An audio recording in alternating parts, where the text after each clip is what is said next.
Residents in Fiji's capital Suva say the loss of family values is to blame for a growing methamphetamine crisis, giving the country a bad name.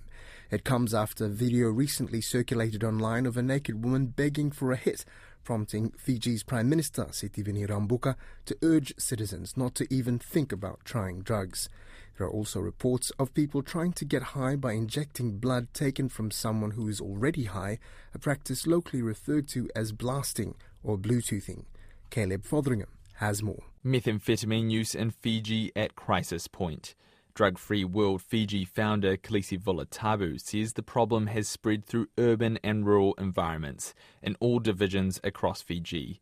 She says every second or third person in Fiji would know of someone who uses meth. If it's not within their own family, they know of someone that actually has gone through that crisis. Whatever substance they go through, it'd be anything from the Bluetoothing or sharing of needle, cocaine, heroin, inhalants, the sniffing of glue. Ms. Volatabu says the bizarre practice known as Bluetoothing or blasting doesn't work, but people believe they will get a great or different high from doing it. They are literally putting themselves literally on the line here every time, and they don't understand what they're doing.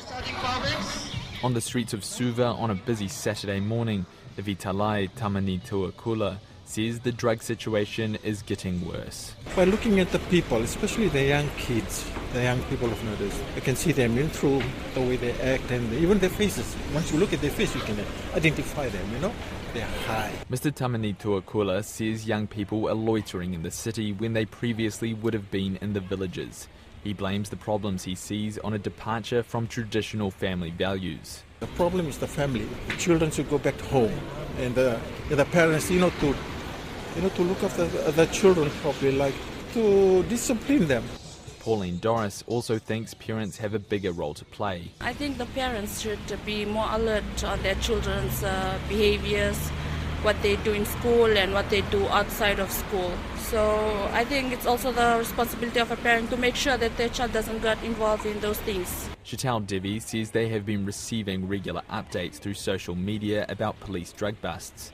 She says the problem is getting worse and affecting school-aged children as well as older people. If students are getting into it, it will harm their mental health and they will not end up anywhere. They have no future.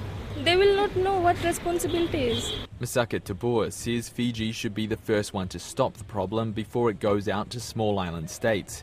He says it's given Fiji a bad image. We're concerned about the young people because it destroys their mind when they should have been in college or in school. As well as the drug crisis, cases of HIV/AIDS have been on the rise in Fiji. Last year, the country had 82 HIV/AIDS deaths, with 415 new cases.